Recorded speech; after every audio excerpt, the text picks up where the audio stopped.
All right, next up in our flash presentations will be Dr. Janine Higgins, who's a professor of medicine here at Anschutz, also director of operations for our CCTSI. More than 20 years of experience in nutrition research across different models from rodents to humans, nearly 200 publications, and today is going to discuss the promise and the peril of a wearable camera. Thanks. Thanks, Matt, and thanks everyone for being here and sticking with us. I just want to point out before I start that I'm giving this presentation on behalf of a true multidisciplinary team, the AIM team, who I'll introduce in a little bit. I don't think I need to convince anyone that nutrition is important. Last year alone in the US, we spent about $500 billion on dieting, nutrition supplements, prebiotics, probiotics, special fancy yogurts and drinks and things like this. And for decades, public health efforts have been saying if we can improve our nutrition, we'll have optimal health. It hasn't happened. Why not? Firstly, we don't like to change, so that's the obvious answer. But there's a problem with nutrition in general. That is that the validated methods to measure dietary intake, unless we weigh everything that you eat, are really burdensome for our participants. So they just can't keep them up for very long. So just like getting a picture of air quality takes more than one or two snapshots, if you think about what you eat over the day, it changes every single day. Weekends are different than weekdays. A birthday is different than a weekend day, and so on and so forth. More importantly, none of these methods actually measure the timing of eating or your eating behaviors. So we can't change eating behavior without knowing what eating behavior is or how to change it. We can't use a lot of these methods in a very broad swathe of people. They rely on recall, cognition, literacy skills, numeracy skills, estimation of 3D portion sizes of food, which we know nutritionists and dietitians can't do very well. But we think, yes, we can send people out into the world with a guide that says half a cup is the size of your fist and everything will be fine. They're very cumbersome, they're very burdensome, they're not accurate. And the major barrier is this self-report. You have to do something and you have to estimate these things that are very hard to estimate. When we ask both researchers and participants about this, I just put a word cloud together about doing these techniques. They're tedious, they're labor intensive, they're inaccurate. I forgot to record, there's no automation, it's boring. And then the best of all, this is just truly a nightmare. So a group got together and decided that we should eliminate all self-report from the measurement of dietary intake. It'll be really simple, right? We'll just get passive image and data capture, no problem. So the group is Edward Sazonov, who's the engineer that's developed all these devices from the University of Alabama, Megan McCrory, who's a wonderful nutritionist at Boston University, really talented behavioralist, actually, Graham Thomas from Brown. And we've got Kevin O'Leary here, who basically soup to nuts got the whole Dietary trial that I'll talk about a little bit later, running and coordinated and done at both the Boston and the Brown University sites. So 15 years ago, this is where it started. So Edward had the idea in Alabama for the automatic ingestion monitor. So we'll put this cuff on people's throats and a strain gauge behind their ear, and we found that it incredibly accurately measures the mass of food intake. And through a bunch of studies we did, we could come up with an algorithm that says how many calories that mass of food is. Looks great, but who would wear this outside? By show of hands. No one. So Edward, being brilliant, went ahead and devised the current AIM, which is a device worn on glasses. You can see it on the right-hand side there on someone's glasses that contains an accelerometer. The middle panel shows a camera that's angled towards the angle of your gaze. And on the left-hand side, you can see it has a strain gauge, which makes contact with the temporalis muscle. But to get that calibrated correctly, we had to actually have people come in and calibrate that so it was actually making contact with their temporalis correctly. This device took images every 3 to 5 seconds, and we asked people to wear it for at least 12 hours. So we had at least 10,000 images per day that were captured by these cameras. So I want to show you the iterative difference this passive capture makes. So in the top panel there, I have what would be a photographic food record where people take pictures before and after they eat. Firstly, about 20 to 30% of the time, we don't get an after photo, so we have no idea whether they ate all of the food or not. Secondly, we have to give very specific instructions about the angle to take the photograph on so we can see the depth of the whole 9 yards. And if you look at that photo, it looks like rice and carrots with some sauce. I think there's something else I can't see, but is it carrots? Is it yams? I don't know. What's in the sauce? I don't know. So even in this method, we have to guesstimate a lot of things.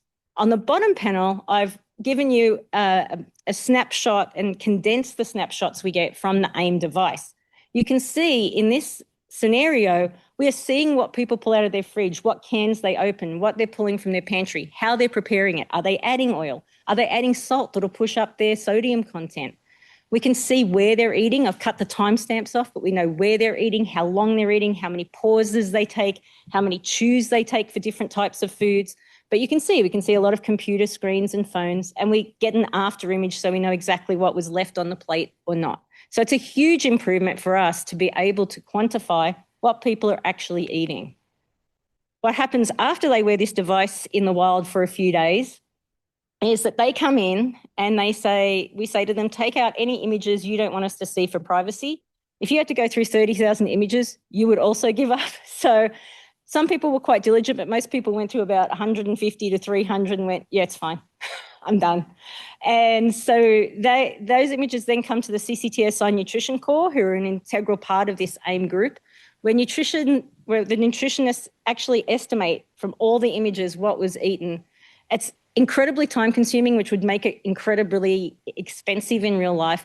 And I've got to tell you, a lot of inappropriate pictures remain. So we're not just worried here ethically about the effect on the participants and their families, it's on the people behind the scenes looking at these images. It could be stressful.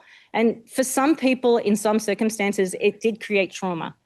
Also, we see computer screens, contracts, MOUs, disclosure agreements that we probably shouldn't be seeing, who's in private meetings, classes. So there is a problem with confidentiality as well. Just to show you what we see on the back end, we get these images and we can zoom in on any single image like you see there in the middle. There's someone delivering food in the upper left. And if you look through those little images, you can see lots of computer screens and a phone and food. And then the nutritionist estimates what's going into this person's mouth. And on the right-hand side, they enter that into this program that, again, Edward's team developed. And that is actually attached to USDA databases so that we can get proper nutritional information. On the bottom panel where you see these blue bars, that is chews. So the sensor is detecting chews. In the original studies, the nutritionist went through all these thousands of images to check that the blue bars were accurately detecting food intake. So we saw everything. What could possibly go wrong? Well, here we see a hand going into a bag of some kind of snack food that we can't identify, licked fingers, and then nothing else. So that is an episode of eating where we can't quantify what that person put in their mouth. We have no idea. Also, if you look a little bit more carefully, again, I've cut all the timestamps off here, people use GPS a lot. They use their phones without even thinking. We know where they're going, where they're starting from, where they're ending up, what times of day, when they leave, when they come home from work, who are they seeing? So having an affair, we would probably be the first person to know about it. But we also see their radios, their TVs. We know what they're streaming, what they're listening to, what podcasts they like. It's a lot of information that you learn about a person after only a few days or weeks. Worse than that, we have people sometimes that are hoarders. If you can imagine looking through 30,000 images like the one on the left, it becomes extremely claustrophobic and overwhelming. You can't sit there for very long and look at that. There are people that either like to be naked or have friends in the house that like to be naked. So we see that quite a lot. And I'm sparing you the images that really take you most by surprise when you're in the middle of one of these episodes, which is like, oh, that person just went to the toilet. So we have seen lots of things that we don't want to see, and it's creating a lot of stress on the back end, let alone the concerns, the privacy concerns for the participant. So clearly we needed to make improvements. We have now a smaller device which has an optical window. You can see the window in the device, an optical strain gauge now that measures chewing. It's much easier to attach to the glasses, and because we don't need someone to calibrate that strain gauge, we can do remote clinical trials now. We can send the device to people, look at them in real life. It is much easier to attach. It's lighter. It has a lot of automated privacy features just based on what I've already told you. So it fuzzes out faces, screens of all kinds, and prevents us from seeing toilets or worse most of the time. I will point out that people do eat in bed and people do eat in the bathroom. So it doesn't completely negate. I know, I thought the same thing, but I promise you it happens. So it really minimizes these issues, but it doesn't remove them entirely. What is incredibly important is that image capture now is activated only by chewing. So we only see from a few minutes before the meal and a few minutes after the meal, which takes out most of those private things people might be doing day to day. So what are the ethical considerations here? I think informed consent is the first one, and it's obvious that participant is consented, but none of the third parties they interact with every single day know anything about the study. They haven't been consented. They didn't agree to be in the study or agree to be photographed. And in a study like this, which we'll talk about in a little bit, how do we explain to the participant that they'll forget they have this on? By the way, these devices have a privacy thing that you can just flip over the camera when you do things you don't want us to see. But when you forget you've got it on, nobody uses it. So how do we even describe this adequately to the participant, let alone the third parties not being consented? We've also removed the barrier between what's inside people's privacy fences and what's outside their privacy fences by having it on all the time and recording in all situations. We've taken away the autonomy of choice from both the participant and any third parties to decide when and where they will and won't be photographed. And we still might happen to see some confidential documents or a confidential meeting, and that is a concern. Importantly, in research, we always think about data breaches, right? It's always something that's on our mind. Some of us more than others, maybe. But when you're talking about biometric data, your face can't be changed like your password if there's a data breach. So there is much, much higher risk of identity theft, fraud, harassment, intimidation than if you find someone's password and can access something, okay? So this is a real concern with images that probably doesn't apply to a lot of other fields. So we just completed a study, and when I say we, I mean at the Boston and Rhode Island sites, so Megan and Graham. It was a just-in-time adaptive intervention using people of all ages, any adult with overweight or obesity, and we asked them to wear the AIM device for 3 weeks and go about their business. The first week was a baseline week, and then we randomized them crossing over to 2 things that we know cause weight loss: slower eating rate or eating about 500 kcals a day less than baseline. So the idea here was to use this device to provide feedback so that people don't have to think about what they're doing all the time to lose weight. You know, they don't have to count the calories. They don't have to figure out how quickly they're eating. Or is it the same as last time? A cell phone app actually communicates with the AIM and coaches them through every meal. So Dr. Thomas's team took a user-centered approach. Imagine if you're getting 2 to 5 messages every meal or eating occasion, and we had 10 messages. By day 1, you completely ignore the messages. So we'd have hundreds upon hundreds of messages for each condition. Dr. Thomas's team actually recruited people via Qualtrics national study to vet all the messages his team came up with for acceptability, that they weren't judgy, that they were actual actionable feedback and they weren't confusing. So we rooted out the ones that were not good. And then Edward's team in Alabama went through and added cute images, snails and sloths for slower eating, rabbits for, the amount of food. And you can see in the middle top there, 75%. You're at 75% of your calorie goal for this meal. So it tells you it's 75%, 85%, 95%. And at 95%, it might say, are you ready to stop eating yet? But it's always a choice. It's always behavioral choice. So what did the participants think of this? They really enjoyed it. They liked the messages. They liked the cute characters. They liked that it helped them stay focused and achieve a goal. They liked getting told, you did a great job. at every meal that they met their target. There were people that said it was fine, even with the camera on my glasses. I think we should look at the top right quote there. I liked that I was contributing to science by being a participant in a study. This is something we almost always hear qualitatively. And I think when we consent people, we underestimate this real humanistic part of being part of a study. And one person here even thought, despite the privacy concerns I've already intimated, that this is someone who's clearly been in group sessions for weight loss studies or weight loss in general. They like the privacy and the individuality of not having to go to a group session where people's objectives are different. This app helped them stick to their goals. So they really liked it and thought it added privacy. On the flip side, they didn't want to wear the device outside. The people in their lives were very uncomfortable with them wearing the camera all the time, and that they couldn't convince the people in their lives that it was their privacy wasn't being invaded. They didn't like the sound that came with the messages because that also alerted people to the fact that they were being recorded in some way. And if we look at the bottom right, this is the part I think is really interesting. In the beginning, I was touching this, making sure it was there the whole thing. After a couple of days, I didn't even notice it was on.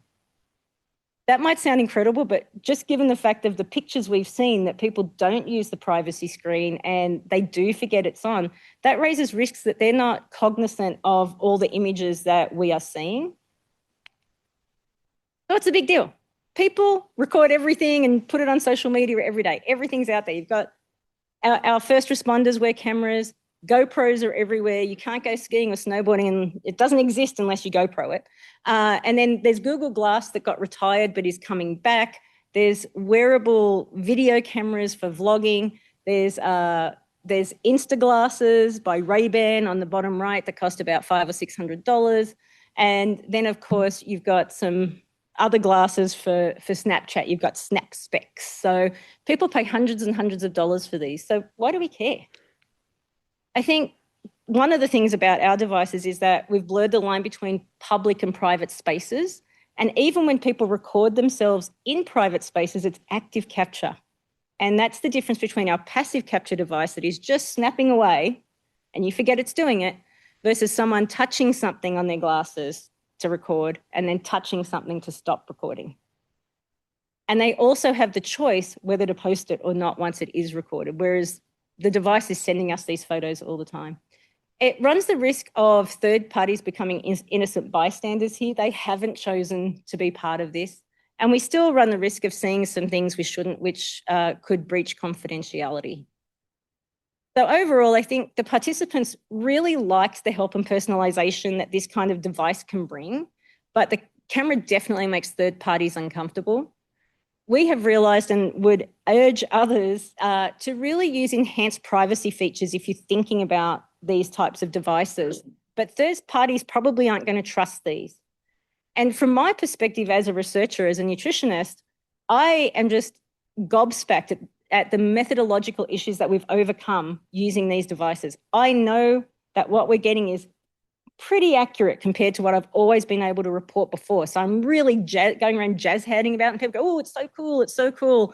I'm like, yeah, but, you know, people around the folks using these think it's creepy, right? So is it cool or is it creepy? It depends on who you are. And because of that, I think we really need to lean in to the user-centered design and ask people of all walks of life that may or may not want to wear this device, how do we really convey and minimize these risks to users and their families and friends regarding the existing ethical issues that I've described. Thanks, everybody.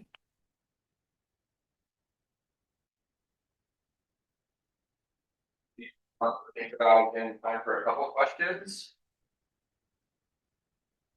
Great presentation. Can't believe people eat in the bathroom, but that my question. Didn't you lose one key component when you made the changes where it's activated by chew and lose the pictures of people actually prepping their meal and what's going into the meal? That's my first question. And my second question, aren't we all somewhat innocent bystanders with how many security footage videos were on, how many pictures were felt like in when we're like in public places? So kind of just a general question as well. Yeah, I totally agree with you about the innocent bystander. I call it the innocent bystander rule because I'm not on social media and I'm very cognizant that when someone takes a photo, I'm like, you can post whatever you want, but not the one with me in it. But yes, we did lose something. So originally when we tested the updated model, we actually only had it during the eating episode. And of course, the people in the CCTSI nutrition call lost their minds. They're like, we're back to square one. I can't see what products they're using, how they're preparing. Sometimes we get a good finished photo, sometimes we don't because they might finish chewing and then move the plate or whatever away. So we can't actually see a good final photo.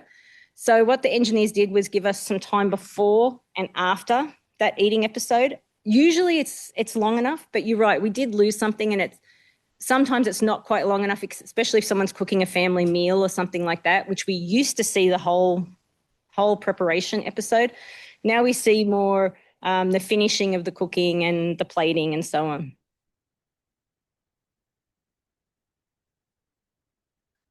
Just an engineering question. What do you do about chewing gum? Yes. And biting your fingernails. So we can distinguish, this is really important. We can distinguish talking from eating, but we ask people not to chew gum and not to chew their fingernails because that does show up as chewing. Oh, what about like just beverages, like your Starbucks coffee, high calorie, As I said, there's an accelerometer in the device. So we know when people are sucking actually usually picks up. We've still got some algorithm work to do to make it more sensitive, but sucking will show up as chewing and swallowing, if you like, as one motion. But if you tip your head back, the accelerometer will check that you're drinking. But for me, that could just be laughing because I laugh like.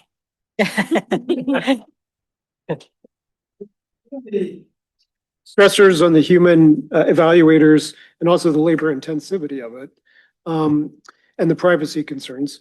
Isn't this an ideal circumstance for trying to eventually get an AI to try to analyze all this? Yeah, I've been trying to do that for the last about 5 or 6 years. So what I didn't tell you about the trauma for the nutritionists in the CCTSI nutrition core is that in the first study where we were looking at everything, we drew bounding boxes around every kind of food in every image, as well as estimating and entering. So it took hundreds of hours. And those bounding boxes are actually have metadata that tags to the food we chose from the database. So we have those linked. It's just really hard because every food in every situation looks different, like determining carrot from yam, from sometimes tomato if it's cooked down. And so we do have those data, and the ultimate goal for both the nutritionists and the engineers is for the nutritionists not to be involved. That's the goal. It's just a little bit tricky. Very much. Yep.